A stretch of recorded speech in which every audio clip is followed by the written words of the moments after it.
गुरुदेव की जय। बंदी छोड़ कबीर साहिब जी की जय। बंदी छोड़ गरीबदास जी महाराज जी की जय। स्वामी राम देवानंद जी गुरु महाराज जी की जय हो।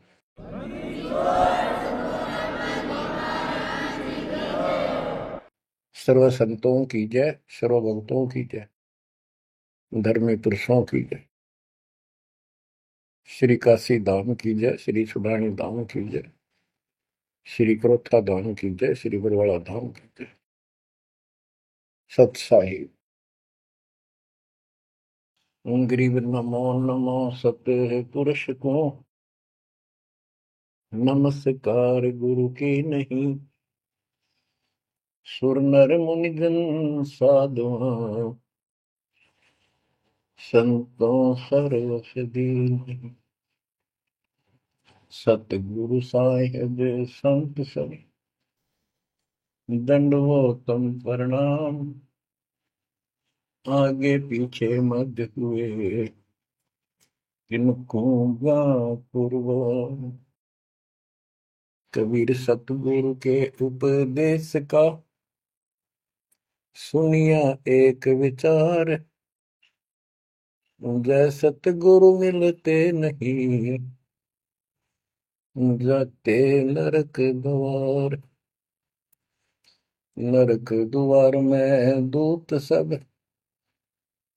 करते खेचा तान। उनसे कभू नहीं छूटता, फिरता चारों खाने। कबीर चार खानी में भरमता, कबहू न लगता पार। सो फेरा सब मिट गया, मेरे सतगुरु के उपकार। जय जय सतगुरु मेरे की, जय जय सतगुरु मेरे की। सदा साहिबी सुख से वसियो, अमरपुरी के डेरे की। जय जय सतगुरु मेरे की, जय जय सतगुरु मेरे की। सदा साहिबी सुख से वसियो, सतलोक के डेरे। निर्विकार निर्भय तू ही, और सकल वैमान। जी साधो और सकल वैमान। सब पर तेरी साहिबी, सब पर तेरी साहिबी। तुझ पर साहिब ना, निर्विकार निर्भय। परमपिता परमात्मा कबीर परमेश्वर जी की असीम श्रद्धा से बच्चों आपको अमर कथा सच्चा ज्ञान सुनने को मिल रहा है। आपकी किस्मत परमाने अलग लेखनी से लिखी है, अलग आपका अकाउंट है, जिस पर काल का कोई अधिकार नहीं है। बच्चों, परमात्मा का एक एक शब्द अपने को सत्य मानना होता है। या तो भक्ति पर लगो मत, भोगो कष्ट। भक्ति पर लग के भी और भक्ति मार्ग में अविश्वास होता है, तो वो प्राणी सफल नहीं होता। जैसे दास को पहले शुरुआत में परमात्मा की चाह खूब थी, और ये सुना करते थे द्रौपदी का चीर मिट गया, नरसिंह दास भगत की कुंडली भगवान ने ली। तो इस तरह की बातें आत्मा मानती थी, भगवान कुछ भी कर सकता है। पर कोई कह देता था नहीं, ऐसा नहीं हुआ करता है, तो वैसे भगवान की आस्था बनाने के लिए कह रखा है, ऐसा नहीं हो सकता। तो मन ये भी मान लेता था कि ऐसा ना होगा, पर भगवान तो है। केवल इतना मानकर भक्ति कर रहे थे, दीक्षा भी ले ली थी। और फिर परमात्मा ने ऐसा अजब गजब किया, वो सारी शंका मिटा दी।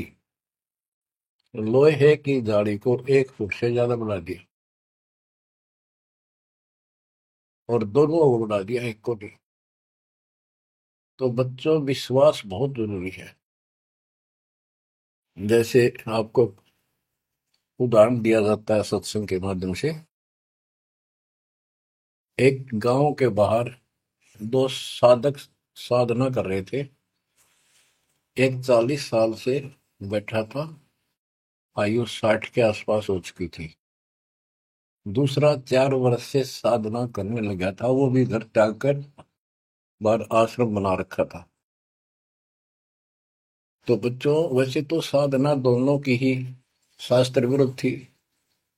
पिछले संस्कार से प्रेरणा इतनी प्रबल हो जाती है कि आत्मा भगवान की तरफ तड़फ जाती है, उसको खोज के लिए निकल पड़ती है, और जैसा कोई मार्गदर्शन मिलता है उसी अनुसार अपना सारा जीवन कुर्बान कर देती है। उससे उसको कुछ तप मिल जाता है, बन जाता है, और कुछ सिद्धियां आनी शुरू हो जाती हैं। उससे उसका वह बोलबाला हो जाता है। फिर उसकी मृत्यु के बाद वह एक यादगार बना दी जाती है। वो नरभाग, आप तो नरक में गया, आने वाले उस गांव की कई पीढ़ियों को भी नरक भेजने का सामान तैयार कर गया। आने वाली पीढ़ियां उसी को मत्था टेक टेक के उस कब्र पे, उसकी मूर्ति पे, और अपनी मनोकामना पूर्ण करवाती हैं। होता किसी का कुछ नहीं, पर वह भावना बन जाए, एकाधिका वैसे सूत बैठ जाए, दाव लग जाए स्वाभाविक। जो भक्ति ना करते उनका भी हो जाता है, वो तो उसका संसार होता, और वो निमित्त उसका कर देते थे। हम भी ऐसे ही थे। अब बताना चाहता दास, फिर भी विश्वास बहुत काम करता है। भगवान उसके नंबर देता है अलग से, तो उसकी भक्ति में आस्था अगले जन्म में भी बनी रहती है इस तरह की क्रियाओं से। जो आस्तिक और नास्तिक दोनों क्रिया करता है, वो घर का रहता ना घाट का। एक देवदूत आया करता था ऊपर से, विष्णु जी के लोक से, और वो आकर के उन दोनों भक्तों से काफी देर तक चर्चा परमात्मा की करता था। प्रश्न करते रहते थे, भगवान ठीक है, वहां की व्यवस्था कैसी है। तो वो दोनों, ये देवदूत दोनों भक्तों के पास घंटों बैठ कर जाया करता था। देवदूत से भगवान ने पूछा भी, विष्णु ने, कहा जाता है, ये ऐसे ऐसे आपके भगत हैं, बहुत गजब के, कुर्बान हाथ के लिए तो उस गांव में, और मैं वहां बैठ रहता हूँ कुछ देर जाके, आपके ऊपर तो कुर्बान है। तो भगवान बोले, विष्णु जी बोले, मैं भगत तो एक है, एक तो वैसे टाइम पास करे। देवदूत बोला, जी वो होगा जो 40 साल से आपके लिए कुर्बान घर छोड़ के आया हो। तो भगवान बोले, ना, दूसरा जो 4 साल से बैठा है वो भगत है, उसको मुझ पर विश्वास है और बड़े पर को विश्वास नहीं है। ये बात उस देवदूत का गले नहीं उतरा, ये तो हो ही नहीं सकता। तो भगवान ने समझ लिया कि देवदूत की विश्वास नहीं मेरी बात पे। तो विष्णु जी बोले, भाई एक काम करना देवदूत, आज तू लेट जाना समय से, दोस्त जिस समय जाता है, और फिर वो पूछेंगे कारण लेट होने का, उनको फिर ऐसे बताना कि आज भगवान ने समय दे रखा था कि दोपहर को सुई की नोक में से, जिसमें धागा सुई के नक्के में के सुराख में हाथी निकाल लेगा भगवान, और कहना कि मैं उसको देखने के लिए रुक गया। और भगवान ने हाथी उस सुई के नक्के में के निकाल दिया। वो इसी तरह किया। देवदूत पहले उसके पास गया, बड़े के पास, क्योंकि उसको भरम था।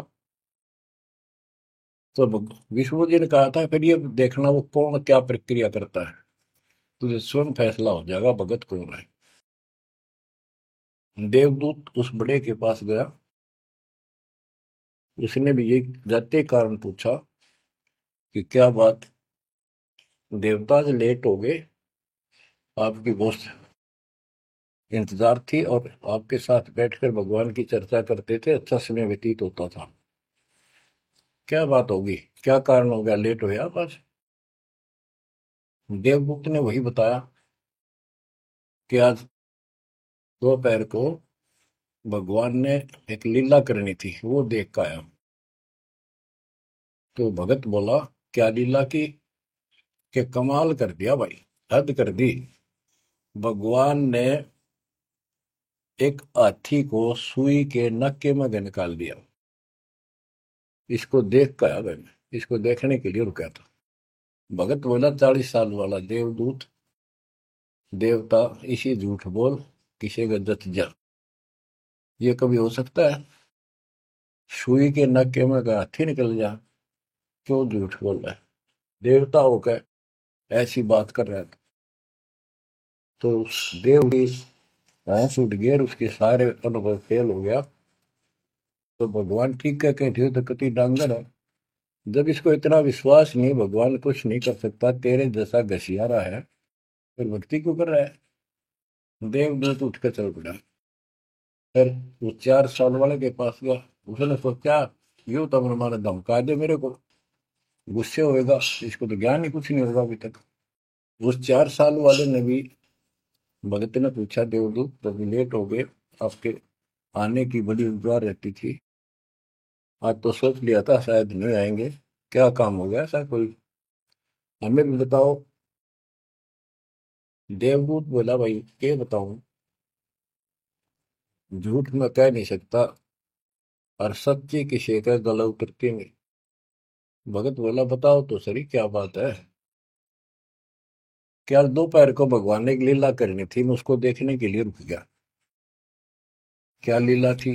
देवदूत बोला, सुई के नक्के में क्या भगवान ने हाथी निकालना था। भगत बोला, फिर क्या हो गया? कि वो निकाल दिया, कमाल कर दिया। बोला, बस भगवान ने निकाल दिया, सारी पृथ्वी ने, धरती ने सुई के नक्के में गया, आप हाथी में आश्चर्य कर रहे हो? तो देवदूत ने सीने से लगा दिया उस बालक को। मैं बोला, धन्य तेरे माता पिता जिससे जन्म हुआ। भक्ति कर विश्वास नहीं तो खाक भक्ति है वो। कह कबीर सुनो भी साधो, मैं तो हूं विश्वास में। तो अपने परमात्मा की भी क्या पे अविश्वास नहीं होना चाहिए। और ये धीरे धीरे आपके साथ भी परमात्मा ऐसी लीला करते रहेंगे और कर भी दी होगी। और ना भी हो तो इतने सारे प्रमाण दिए जाते हैं, विश्वास कर लेना। परमात्मा की भक्ति से दूर ना होना। बच्चों, आपको अजब गजब का ज्ञान दास बता रहा है, जो संत गरीबदास जी ने परमात्मा से प्राप्त हुआ। और ऐसा निर्णायक ज्ञान है, इसका रिजल्ट इस पूरी कथा का फिर बाद में आपको बहुत अच्छा निष्कर्ष मिलेगा। पार्वती जी शिव की पत्नी और 108 बार मर चुकी थी। 109वें जन्म में भी उसने शिव जी को ही पति बनाया। ये संस्कार था उनका। नारद मुनि ने एक दिन आके पार्वती जी को समझाया कि हे माता, भगवान शंकर जी के पास एक ऐसा मंत्र है जो आपको बता देना, उस नाम के जाप से आप अमर हो जाओगे।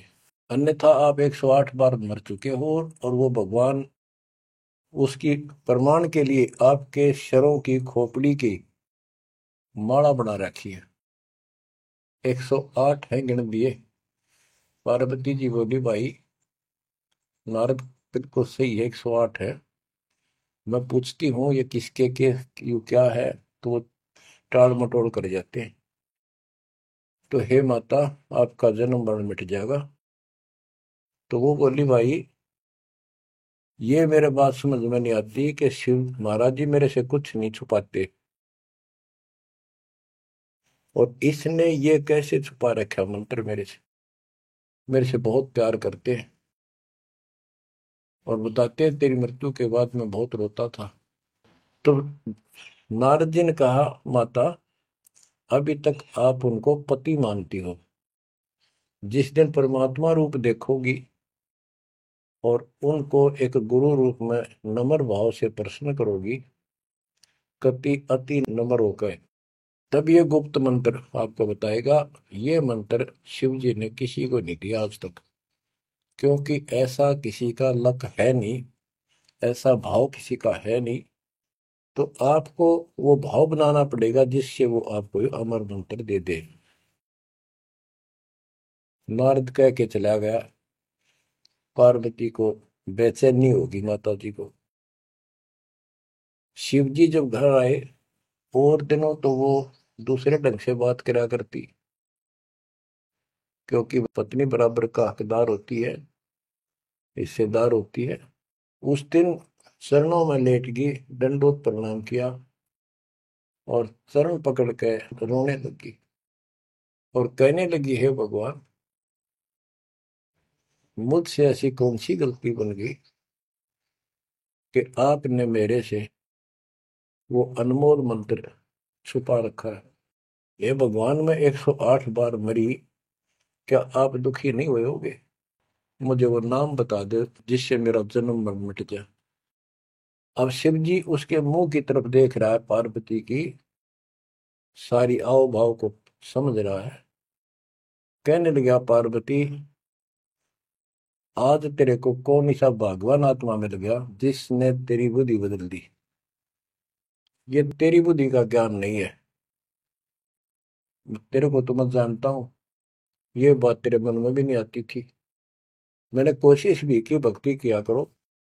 आप कह देती थी, आप भगवान हो, मुझे क्या जरूरत है, मैं भगवान के साथ हूँ, मैं उनकी अर्धांगिनी हूँ।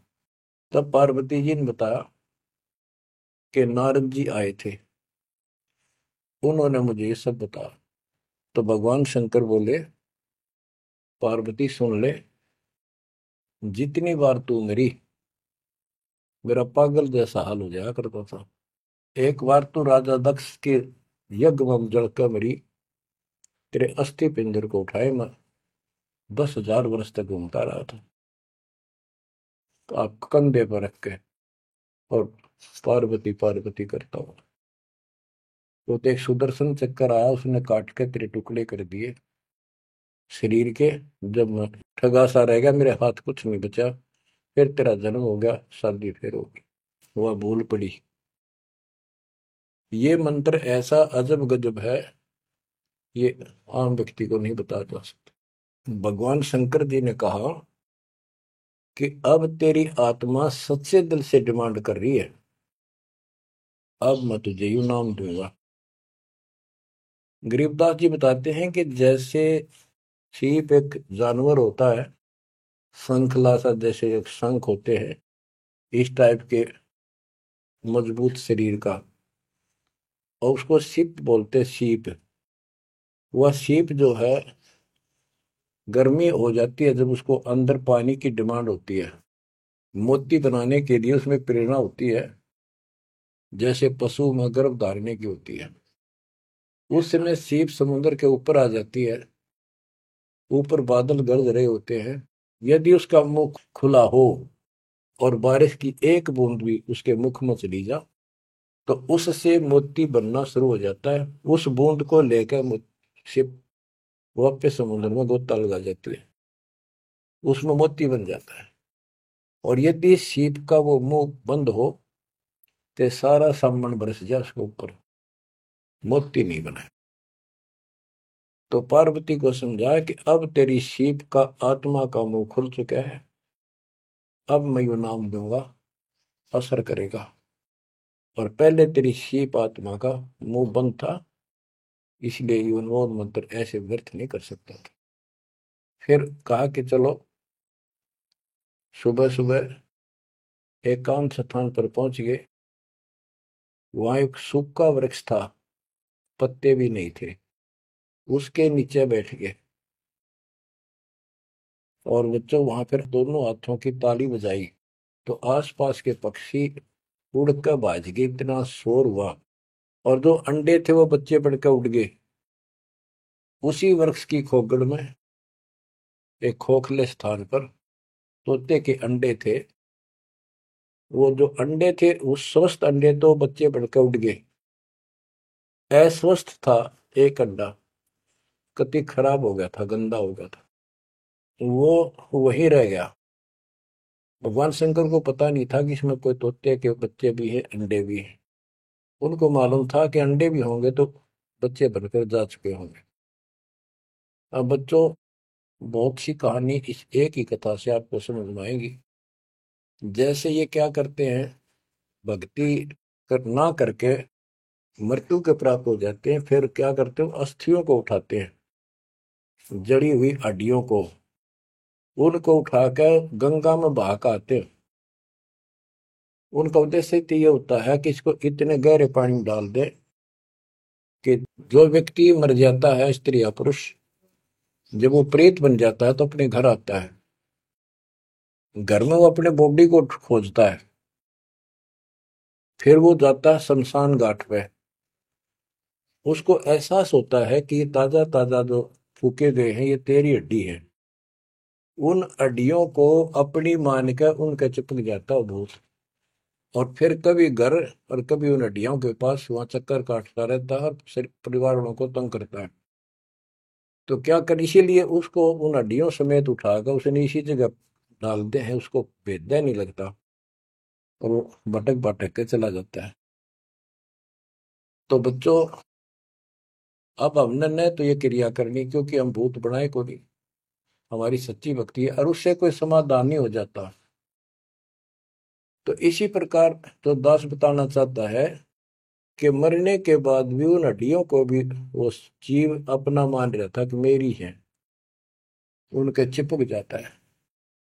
इसी प्रकार जो गंदा अंडा हो गया था, वो आत्मा उसका चिपकी हुई थी कि मेरा है। हालांकि वो कति खत्म हो चुका था, कुछ दिनों में उसकी वो सूख जाता, खत्म हो जाता, फिर वो उसको छोड़कर चलती। तो वो आत्मा उसके साथ चिपकी हुई थी। उधर से पार्वती जी को कथा सुनाना शुरू कर दिया, अमर कथा सुनाई। क्योंकि गरीबदास जी कहते हैं, कबीर साहब ने बताया, हम बैरागी ब्रह्मपद सन्यासी महादेव, सोहम मंत्र दिया शिव जी को, वो करे हमारी सेव। तो कबीर साहब ने इन सब को यो अमर ज्ञान सुनाया था, सतलोक वाला, सृष्टि रचना सब सुनाई। भगवान ऐसा है, भगवान ऊपर है, भगवान ऐसा है, वो सबका मालिक है।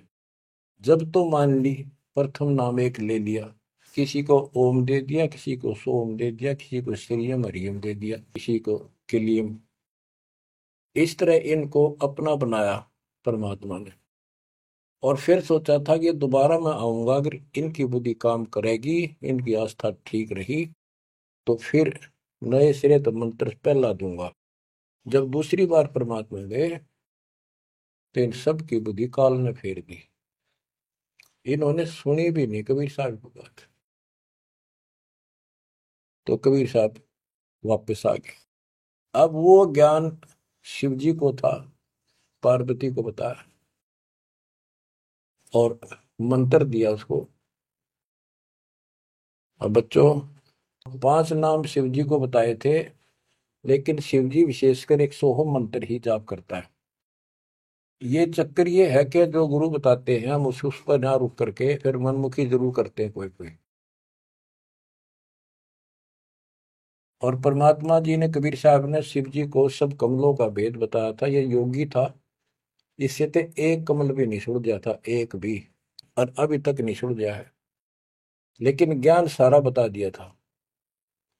तो पार्वती को सुनाया जा रहा था ज्ञान, पार्वती यश करती जा रही थी, देखो ये मूल कमल है, आगे चलो स्वाद चक्र है, फिर नाभि कमल है, हृदय कमल है, उसमें ऐसे ऐसे देवता हैं, कंठ कमल में ऐसा है, त्रिकुटी कमल तक पहुंचा दिया बस। पार्वती जी ध्यान मग्न होगी, उसको नींद आ गई, बोलना बंद कर दिया। उधर से वो पक्षी इस कथा को सुनने से वो अंडा स्वस्थ हो गया तोते का, और ओंकार्य बुलंद आ गया। शिवजी ने देखा आवाज और तरह की आई, पार्वती तो सो रही है, लटके ले रही है बैठी बैठी, आवाज कहाँ से आई। उसने देखा एक पक्षी उस वृक्ष की खोगड़ में उथोथे स्थान में नजर पड़ा, पक्षी उड़ कर भाग लिया। शिवजी उसके पीछे चल पड़े कि इसने मेरा ज्ञान चुरा लिया। आकाश में उड़ गया, उड़ के पीछे हो लिया। ये तोते वाला जीव परमात्मा की अमर कथा सुनता है, उसमें भी शक्ति सिद्धि आ गई थी। और ये ज्ञान जो है पूरे पहुंचे हुए संत से सिद्धि युक्त और अधिकारी से सुनने से ज्यादा असर करता है। भगवान शिव तीन लोक के प्रधान है, इनमें आध्यात्मिक शक्ति है। वो साथ मिलकर उसकी आध्यात्मिक शक्ति के साथ वो वाणी परमात्मा अमर कथा उसके भी बॉडी में गई, उसमें सिद्धि आ गई। मोक्ष तो बहुत दूर की बातें हैं, ये तो लंबा चैप्टर है, लंबी कहानी है, लेकिन सब थोड़ा थोड़ा हिंट आपको देना पड़ता है, कहीं कभी कोई मिसगाइड ना कर दे। सिद्धियों कहते ये अष्ट सिद्धि नौ निधि के भरे पड़े हैं शिव जी, और इनके वचन से भी सिद्धि आ जाती है, किसी को ये कह दे तो। लेकिन इन सिद्धियां ने के चाटा, ये मोक्ष तो ना हुआ है। भाव कहने का ये है कि वो तोते वाला प्राणी वेद व्यास के आश्रम में पहुंच गया, उड़ता उड़ता पीछे पीछे शिव जी। वहां शरीर छोड़ गए, और व्यास की पत्नी ने जमाई ली थी, उसके द्वारा सांस के द्वारा वो सूक्ष्म जीव अंदर चला गया। और जब गर्भ धारण का समय आया तो उनके गर्भ में स्थान लिया, उस बच्चे के शरीर में प्रवेश हो गया, 12 वर्ष तक वहीं रहा। आगे कथा इसमें आगे आएगी, वो बताऊंगा। अब ये वाणी सुनाऊंगा जो आसानी से आपको समझ में आएगी। मोक्ष मुक्ति का लख्यान बेवा, ब्रह्म में पुत्र व्यास सुखदेवा। सतगुरु मेरा महादेव पंका, 84 की मिटी निशंका।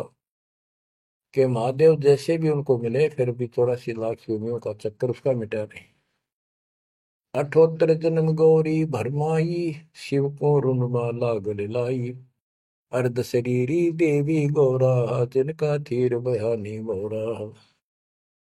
108 जन्म पार्वती जन्मती मरती रही, और शिव जी ने उसके सिर की माला, सिर के रुंड खोपड़ियां माला बनाकर गले में डाल रखी थी। अर्ध शरीरी देवी गौरा, जिनका थीर बयानी मोरा। अर्धंगनी थी शिव की पार्वती, और उसका भी मोक्ष नहीं हुआ। नारद मुनि उपदेश बखाना, गिरजा सुनो मोक्ष पद ज्ञाना। सुन हे देवी गौरा माई, 68 तीर्थ पर भी नाई। पिंड प्रदान किए कह बारा, खुला नहीं मुक्ति का द्वारा। जो पिंड प्रदान कहते हैं ना, पिंड प्रदान करने से भूत जुनी जा छूटे थे, पिंड प्रदान करंत गरीबदास जिंदा के नहीं मिला भगवंत। जैसे पार्वती भूत पड़ गई, पिंड प्रदान कर दिए, भूत जुनी छूट गई, और फिर पता नहीं किस दुनिया में चला जाता प्राणी। इसके संस्कार अच्छे थे, ये फिर मनुष्य जीवन, लड़की का जन्म हुआ, शिव जी के ब्याही गई।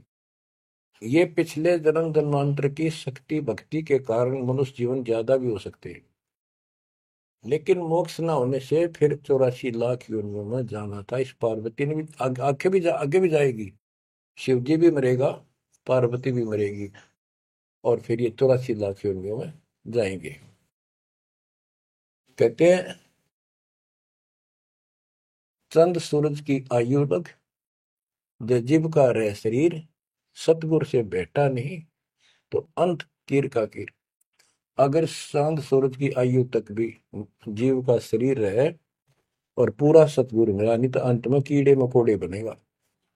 अब नारद जी बता रहे पार्वती जी को, सुन हे देवी गौरा बाई, 68 तीर्थ पर भी नाई। पिंड प्रदान किए कह बारा, खुला नहीं मुक्ति का द्वार। सारे कर्म कांड कर लिए तेरे मृत्यु के बाद, तेरा फिर भी मोक्ष नहीं हुआ, फिर जन्म हुआ। रुंडमाला शिव के गले माही, सो देवी तुम जानो माही। ग्रीव रुंडमाला शिव के गले, गेजा के सब शीश। भक्ति दुराई देव को ना परसा जगदीश। तुमरा देवी रूप विशाला, शिव तो पैर रहे रुंडमाला। भौतक पर लहो हो जाई, लंबी उम्र शिव कली माही। दीर्घायु शिव है अनुरागी, तुम देवी गौरी दिल त्यागी। मूल मंत्र ने नाम सुनाया, ताते कल्प हुए तेरी काया। महादेव देवनपति देवा, जाकी करी न गौरी सेवा। कर बंधन कर शीस नवाओ, तन मन अर्पो शीस चढ़ाओ। शिव है मोक्ष मुक्ति के दाता, तो से भेद कहो गौरी माता। चरण गहो चिंतामणि केरा, ताते प्राण अभय हो तेरा। कमल रूप देवी दिल कीन्या, नारद मुनि उपदेशी चीन्या। जब आए शिव मंदिर अवधूता, देवी चरण लिए सतरूपा। अब कहते हैं नारद के कहने से पार्वती जी ने, गौरी देवी ने कतिक पाक साफ दिल कर लिया, कमल की तरह। कमल के ऊपर कोई मैल नहीं होता, ना कोई धूल टिकती है, ना जल टिकता है, ना कोई कीचड़ टिकता है। तो ऐसा साफ दिल किया। और जब शिवजी घर पर आए, उनके चरणों में चरण लिए सतरूपा। सच्चे भाव से चरण लिए। चरण पकड़ रोवत है बाला, मोरे शीस किए रूपमाला। मोह से भक्ति दुराई देवा, मैं जाने नहीं तुम्हारी सेवा। मोह से भक्ति दुराई स्वामी, हमसे भेद कहो निज दामी। मैं अबला हूं बाला बोली, पार निभाओ हमारी डोली। कति चरण पकड़ के कहने लगी, मैं तो भोली भोली सी लड़की हूं, और मेरा बेड़ा पार करो। बच्चों, ये सारी कहानी आपको मौखिक सुना दी। इन वाणियों में सारा इसी का निष्कर्ष है। अब क्या बताते हैं, गृह मूल मंत्र महबूब का ई सुनाओ मोही। पार्वती जी कहती है शिव जी को कि उस परमात्मा का समर्थ शक्ति का जो मूल मंत्र है वो मुझे बता दो। अब इन मूल मंत्र का पता नहीं, जिस भी नाम को ये गुप्त रखते हैं, जो विशेष नाम इनके पास है, उसी को मूल मंत्र मान रहे थे। गृह मूल मंत्र महबूब का ई सुनाओ मोही, युगन युगन के पातक कटे, छूटे तेंद्र द्रोही। पूर्व जन्म की कथा सुनाओ, मूल मंत्र हमें शिव गोराओ। भूल रही भवसागर हमी, मोक्ष मुक्ति के दाता तुम ही। शिव बोले सुन देवी बाता, को उपदेशी मिला विदाता। ये तो ना ही ज्ञान तुम्हारा, हम सो भेद कहो परवार। कि आज जैसे तू बोल रही है कि तेरी बुद्धि की बात नहीं, तुझे कौन ऐसा भगवान आत्मा मिल गया जिसने तेरा मन फेर किया। गिरजा कह सुनो शिव स्वामी, तारण तर आदि घरनामी। नारद मुनि उपदेश समोदम, दीना ज्ञान ध्यान प्रमोदम। शिव समर्थ बोले हैं जब ही, गौरी ज्ञान सुनाया तब ही। कोटि कल्प प्रलय युग बीती, ज्ञान ध्यान सब ही परचिति। तुमरा मन नारद मुनि फेरा, सुनो ज्ञान तुम गौरी मेरा। बनखंड चलो गौरी दीवानी, पंछी सुने न हमारी बानी। ऐसे स्थान पर चलो पक्षी भी कोई हमारी बात ना सुन सके। जब शिव कर से लाई तारी, उड़ गए पंछी नर और नारी।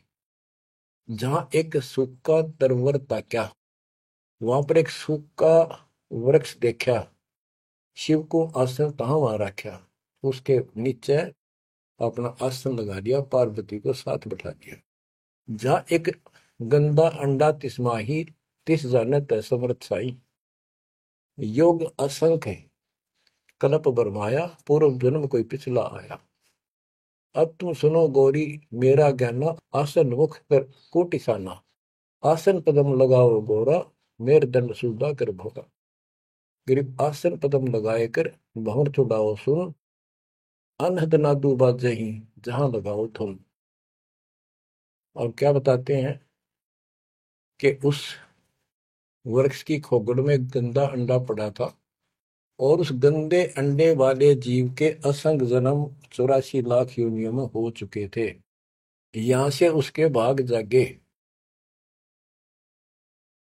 और तो पक्षी बन के उड़ गए, वो पक्षी बन नहीं पाया। और बाद में उड़ा जब उसने सारी कथा उसके ऊपर असर कर गई। जैसे बच्चों बहुत बार बताते हैं, दास आपको बताता है कि ये अमर कथा जो गरीबदास जी की वाणी है, यह शिव जी वाली अमर कथा से कई हजार लाख गुना ज्यादा शक्तिशाली है, ज्यादा प्रभावी है। अब ये कथा सुनाने का मुझे कोई उद्देश्य नहीं, इसमें से ऐसा निष्कर्ष निकालूंगा आप हैरान रह जाओगे। जैसे एक सर्प कांटे का इलाज करता है, अब तो दवाइयां चल गई, पहले गार्डू होते थे, मंत्र बोलकर जहर तार देते थे। जिसको सर्प ने काट लिया वो अचेत हो जाता था, कति बेहोश जैसे मर गया हो, सांस सांस आते थे।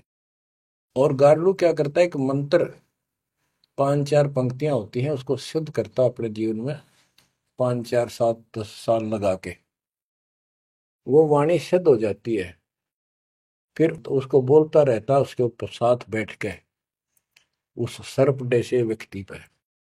उस समय वो सर्प जैसा व्यक्ति अचेत होता है, ना वाणी सुन रहा है ना उसको समझ रहा है इसका अर्थ क्या है। तो कुछ समय के बाद वो उस वाणी के प्रभाव से उस शरीर का विष खत्म हो जाता है और वो व्यक्ति जीवित हो जाता, सचेत हो जाता है।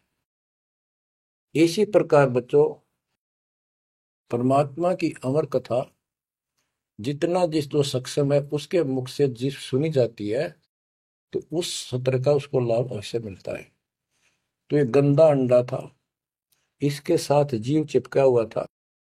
ये गंदा अंडा ना सुन सका था, ना बोल सका था, ना वो कह क्या रहा है शिव जी वो समझ सका था। और उस वाणी के बोलने से वो अंडा भी स्वस्थ हो गया, उसमें बच्चा भी बन गया, उसका पांख भी जाम आई और वो उड़कर भाग भी गया। इसी प्रकार जो आज मानव के ऊपर रहम हुआ है, गरीबदास महाराज जी की अमरवाणी इससे भी ज्यादा स्ट्रोंग है। और ये अब दास के बुक से चला करेंगी अखंड पाठों में, आसपास के पक्षियों पर भी असर करेगी। आसपास के पशु पक्षी जीव जंतु पेड़ पौधों सब का ऊपर ऐसे असर करेगी जैसे इस पर किया था। और ये सब धीरे धीरे यहाँ से शरीर छोड़ते जाएंगे और मनुष्य जीवन पाते जाएंगे। ये सीधे फिर आके मालिक के चरणों में आएंगे। बच्चों, भक्ति जरूर करेंगे, भक्ति करेंगे तो मालिक कहीं ना कहीं उनको मिलेगा। अब मैं सुखदेव ऋषि की बुक सुनाता हूँ, पार्वती का तो दिया। अब एक बात विचार करो कि जहां पार्वती जी को मंत्र मिला, अमर मंत्र मिला, वो नाम मिला भक्ति करने का, यानी वो शिष्या भई, तो वो स्थान पार्वती के लिए तो अमरनाथ हो सका है। ये जो वहां आजकल जावे हैं मत्था टेकन देखन दर्शन करन, उनके लिए अमरनाथ नहीं है वो। अब जैसे आपने जिस भी आश्रम नाम दान केंद्र पे या कहीं भी दास से दीक्षा ली है, आपका वो स्थान अमरनाथ है। लेकिन उस स्थान से कुछ नहीं लेना देना, मोक्ष नाम से होगा। तो बच्चों, उस स्थान से मोक्ष नहीं है, वो स्थान तो आपको जिंदगी भर याद रहेगा मुझे वहां दीक्षा मिली थी, बस इतनी बात है। और ये अमर ज्ञान मुझे प्राप्त हुआ था। लेकिन मुक्ति नाम से होगी। और जो बोले आत्मा इतने ऊंचे पहाड़ों पर जाते हैं दर्शन करके आवांगे। अब विचार करो, जैसे दास ने बहुत बार समझाया आपको, ये तीर्थ क्या होते हैं, ये धाम क्या है। जैसे पार्वती को वहां नाम लिया, नाम लेकर अपने घर ना आएगी, अब भक्ति करिए वहां क्या रखा है। अब जैसे तीर्थ हैं, वहां किसी ऋषि ने भगत ने कोई तालाब का सहारा तक है, क्योंकि पहले पानी नहाने धोने का पीने का तालाब ही होते थे, कुएं भी बहुत गहरे होते थे, एक आदमी नहीं खोद सकता। तो वहां बैठकर अपनी भक्ति करता था, जैसे भी उसने डोले ढोए।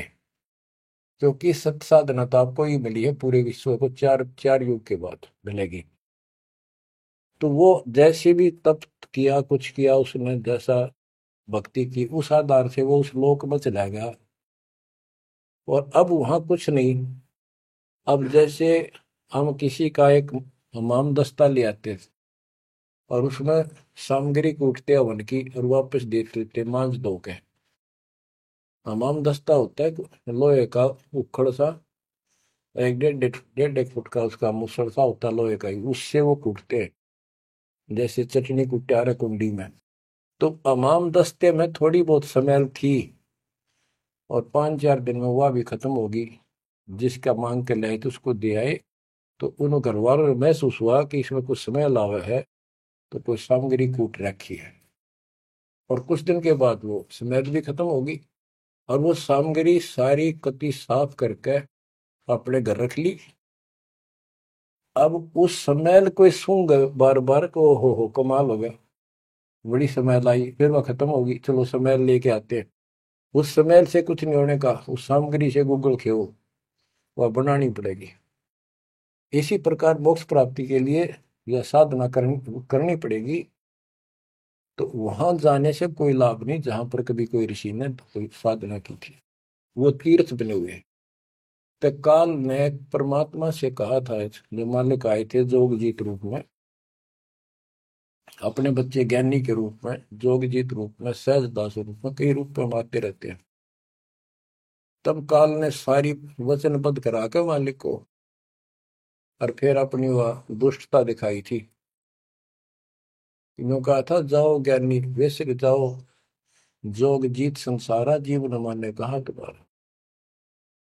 जीव तुम्हारा कहा न माने, हमरी और हो बात बखाने, तीर्थ व्रत और झूठे जब तब मन लाऊं, देवी देव देवर पुजवाऊं, या वो जीव को बरमाऊं।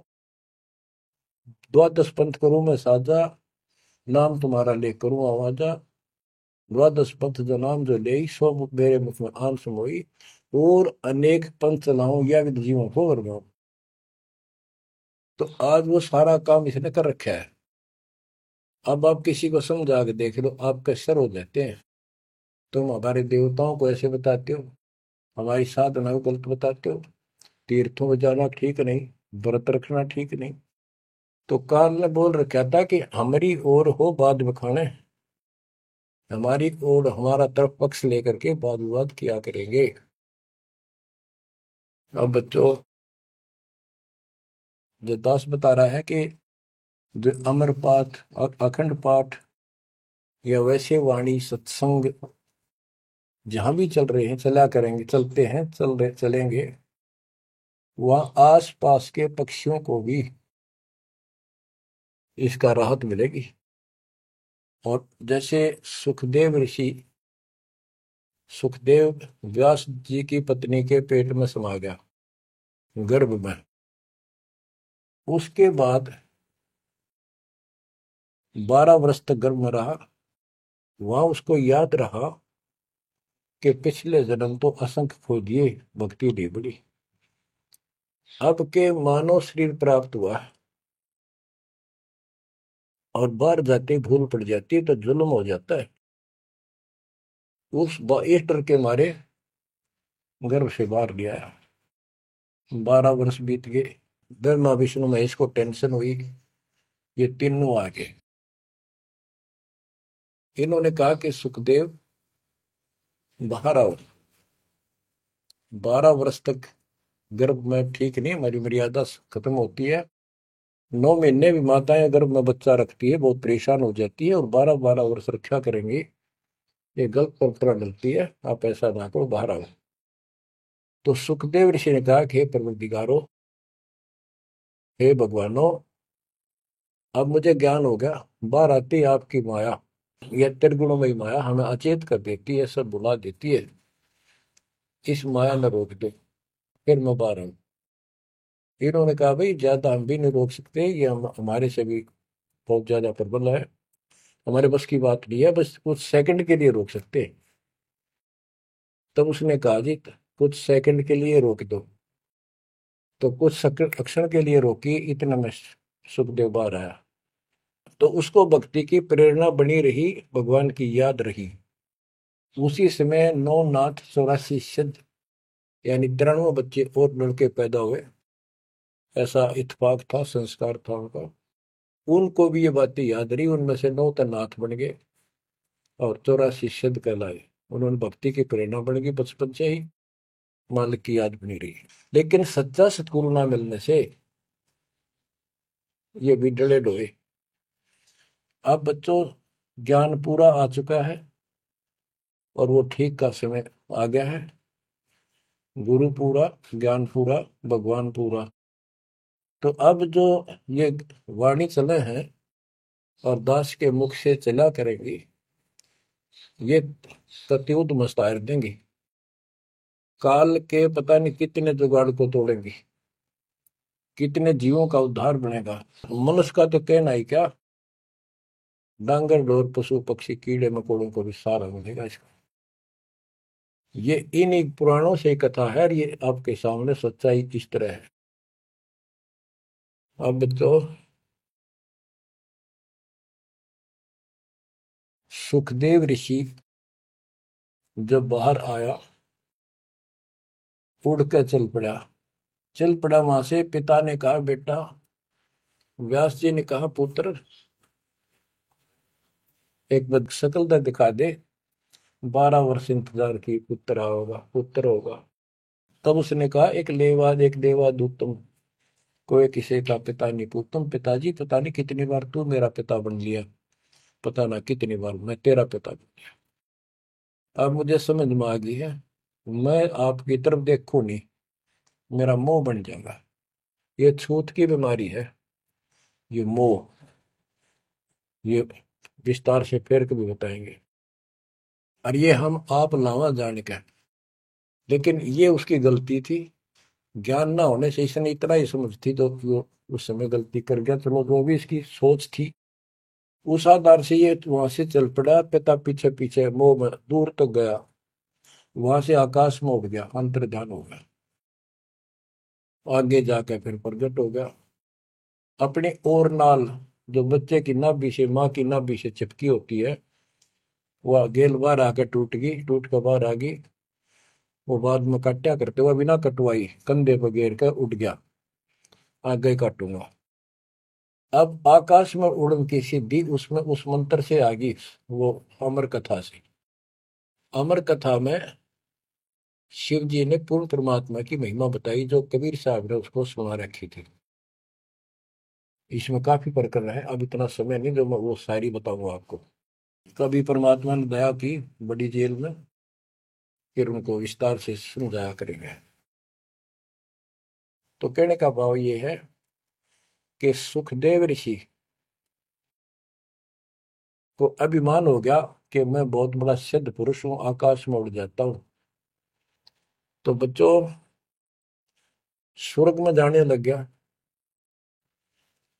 और स्वर्ग के देवता ऋषि महर्षि सब उसको, उसकी जो है ना पूरी वो करें, सम्मान करें, उसकी आरती तारे कि बड़ा धन भाग है तेरे, बड़ी सिद्धि प्राप्त कर ली। इन इतना पता सिद्धि आएगा, और जन्म से ही छोटी उम्र में आपको इतना कुछ प्राप्त हो गया, आप तो बड़े पहुंचे हुए हो।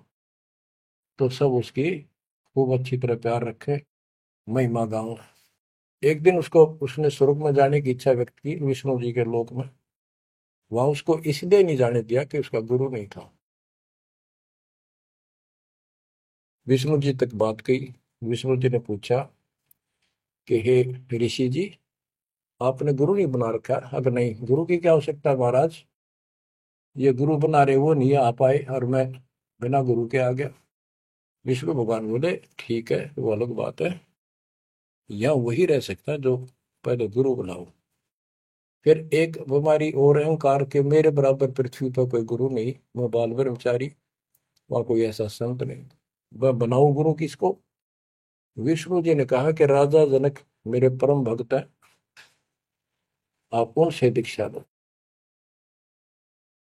यूं कह के विष्णु जी चले गए, उसको बाहर निकाल दिया पार्षदों ने।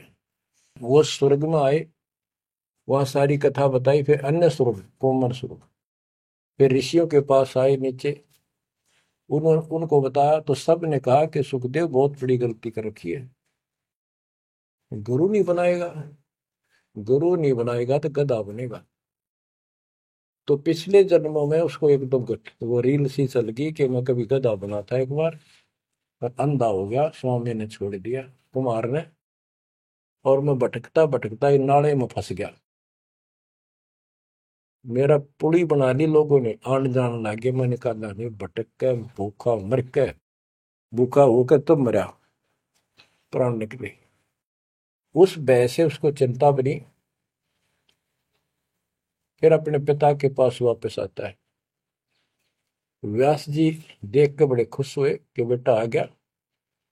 सारी बात पूछी तो सारी अपनी समस्या बताई पिताजी के सामने। पिताजी ऐसे ऐसे बात है, भगवान ने कहा कि राजा जनक को गुरु बनाओ।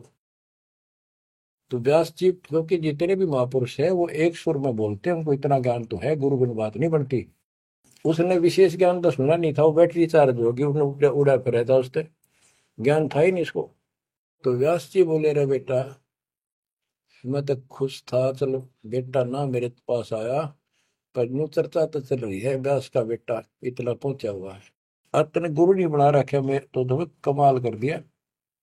तो दो कोड़ी का जीव नहीं, कल नहीं ये तेरा प्राण छूट जाएंगे या बैटरी खत्म हो जाएगी और नरक में जाएगा बेटा, गुरु बिन बात पड़ती है। तो आखिर में हार कहने बोला, हे गुरुदेव, हे पिताजी, मैं कैसे गुरु बनाऊं राजा जनक को। राजा जनक गृहस्थी भाई, ओए होए, और कैसे शीश निभाऊं जाए। जनक विदेही राजा भाई, कैसे शीश निभाऊं जाई। ओहो।